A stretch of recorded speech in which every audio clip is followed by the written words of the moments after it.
Siva Siva sir sir Siva கொஞ்சம்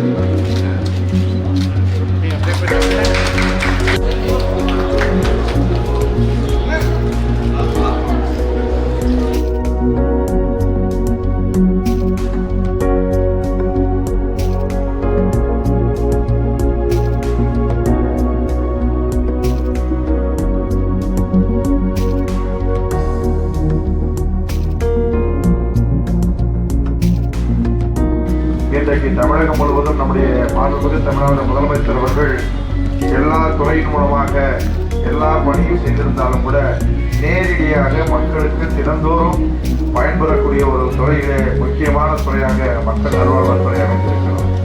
இன்றைக்கு தனியாருடைய மருத்துவமனைக்கு இணையாக இன்றைக்கு சுகாதாரத்துறையிலே நம்முடைய அரசு செய்யக்கூடிய அத்தனை சேவைகளும் இன்றைக்கு ஆரம்பத்தில் 4 லட்சமாக இருந்த அந்த வெளிநோயாளிகள் இன்றைக்கு நம்முடைய மாண்புமிகு அமைச்சர்களுடைய செயல்பாடு அவரை போல இன்றைக்கு கிராமப்புறங்களிலே தெரியாத கிராமம் இருக்காது. தமிழ்நாட்டிலே உள்ள அத்துறை பகுதிகளுக்கும் நேரடியாக சென்று பொதுமக்களை சந்திப்பது மட்டுமல்ல, அந்த மருத்துவமனைகளிலே சென்று ஆய்வு நடத்தி இன்றைக்கு 7 லட்சம் வெளிநோயாளிகளை இன்றைக்கு அரசு மருத்துவமனைக்கு வர செய்திருக்கிறார் என்று சொன்னால், அங்கே பணியாற்றக்கூடிய மருத்துவர்கள் செவிலியர்கள் அவர்களுடைய பணிகளையும் பாராட்டி சிறந்தவர்களாக தேவையான இடத்திலே தேவையான மருத்துவர்களையும் செவிலியர்களையும் அங்கே நியமித்து எந்த இடங்களிலேயும் பணியிலே சோர்வில்லாமல் உங்களை மக்களுடைய கிராமப்புறத்துடைய மக்கள் அந்த பயன்படக்கூடிய அளவிலே இன்றைக்கு மருத்துவமனை செயல்பட்டுக் கொண்டிருக்கிறது.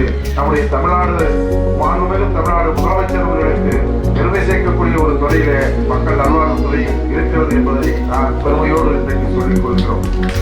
இருக்கிறது குறிப்பாக பெண்களுடைய முன்னேற்றத்திற்காக பெண்கள் மத்தியிலே இன்றைக்கு பெண்களுக்கு எந்த அளவிற்கு உதவி செய்ய முடியுமோ அந்த அளவிற்கு மக்கள் பயன்படக்கூடிய அது மாதிரி இன்றைய காப்போம் நம்மை காக்கும் 48 ஒரு திட்டம்.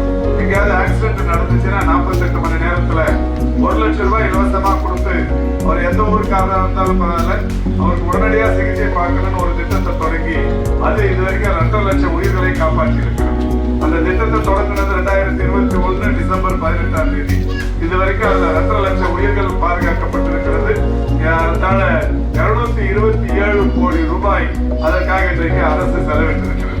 இப்போ மாண்புமிகு முதல்வர் அவர்கள் இந்த பட்ஜெட்ல ஒன்று அறிவிச்சாங்க. நானும் நம்ம அமைச்சரும் நம்ம சட்டமன்ற உறுப்பினர்கள் அசம்பிளியில் இருக்கும்போது தான் பட்ஜெட்ல சொன்னாங்க.